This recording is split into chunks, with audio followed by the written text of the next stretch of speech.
안녕하십니까. 무척나은TV 김상우 원장입니다. 오늘은 회전근개 파열에 대해서 설명드릴 건데요. 지금 수술을 막 마치고 나와가지고 몰골이 좀 초췌한 점 양해 부탁드리겠습니다. 어떤 수술하고 오셨어요? 지금 막 마치고 나온 수술이 바로 회전근개 파열 수술이었는데요. 오늘 수술 받으신 환자분은 40대 남자분이셨습니다. 근데 무거운 물건을 드시다가 외상으로 다쳐가지고 생긴 파열이었고, 힘줄을 봉합하는 수술을 잘 마치고 지금 이렇게 촬영을 하고 있습니다. 아무래도 젊으신 환자분들 같은 경우에는 퇴행이나 이런 것들보다는 다쳐서 외상에 의한 파열이 좀 더 많은 편인 것 같고요. 또 연세가 많으신 분들은 아무래도 평생 어깨를 쏘시다 보니까 퇴행으로 인해서 파열이 발생하는 경우가 좀 더 많은 것 같습니다.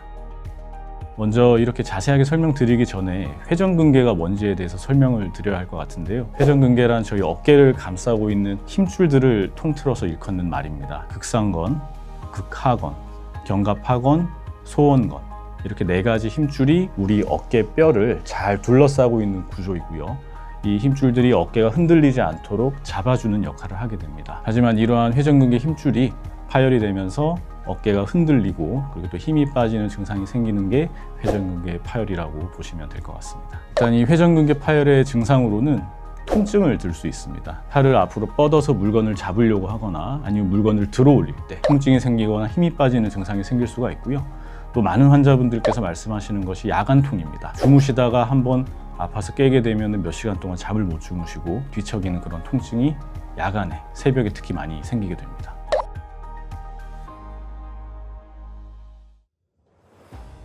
맞습니다. 이 회전근개 파열과 이 오십견이 혼동이 잘 되는 질환이라고 보시면 됩니다. 간단하게 구별할 수 있는 방법으로는 회전근개 파열은 가동 범위의 제한은 없는 경우가 많습니다. 그 말은 뭐냐면, 다른 사람이 이렇게 팔을 들어 올리거나 안으로 꺾거나 뒤로 열중쉬어 자세를 했을 때 보통은 각도의 제한은 없는 경우가 많습니다. 하지만 오십견은 갑작스럽게 통증이 생기는 경우가 많고, 팔이 올라가지 않거나 열중셔가 갑자기 안 되는 가동 범위의 제한이 동반되는 경우가 잦습니다. 물론 이 회전근개 파열도 오십견이 같이 동반되는 경우가 있습니다. 회전근개 파열을 오래 앓으신 경우에는 오십견이 있어서 팔이 올라가지 않고 열중셔도 안 되는 증상이 같이 있을 수도 있으니까 회전근개 파열인 걸 확인을 꼭 하셔야 되기 때문에 가까운 병원을 방문해서 진료를 받아보시는 걸 추천드립니다.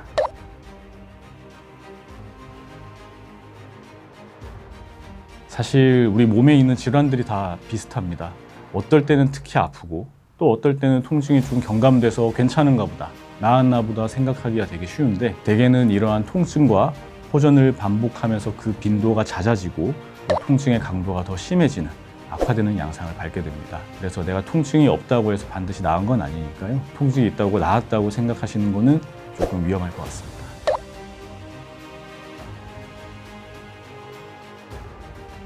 일단 단순 근육통과 이 회전근개 파열을 정확하게 감별을 한다는 것은 일반인의 기준으로서는 쉽지 않을 것 같습니다. 근육통일 때도 통증 때문에 물건을 들어 올릴 때 힘이 빠질 수도 있기 때문에 이 두 가지를 스스로 판단하기보다는 진료를 받아보시고 제대로 된 진단을 받으시는 게 안전할 것으로 보입니다.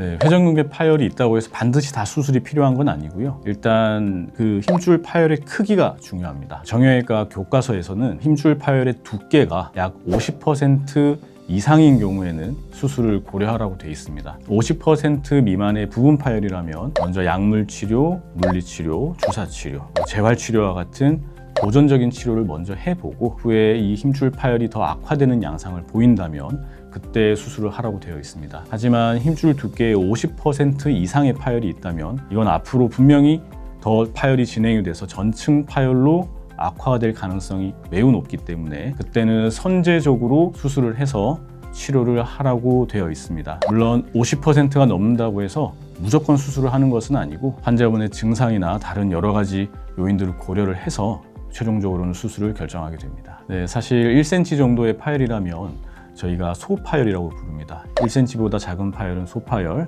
3cm보다 작은 파열은 중파열, 그리고 그 이상 가는 파열들은 대파열, 광범위 파열 등이 있습니다. 소파열의 경우에는 보조기를 약 4주 정도 차게 되시고요. 4주 이후에는 이 보조기를 풀고 간단한 일상생활은 가능합니다. 다만 힘을 쓰는 것은 제가 수술 후 3개월까지는 금지를 시키고 있습니다. 왜냐하면 이 힘줄이 뼈에 완전히 생착이 되는데 약 3개월이 소요가 되기 때문에 그 전에 섣부르게 빨리 힘을 쓰다 보면 꼬매놓은 힘줄이 다시 찢어지는 불상사가 발생을 할 수도 있습니다.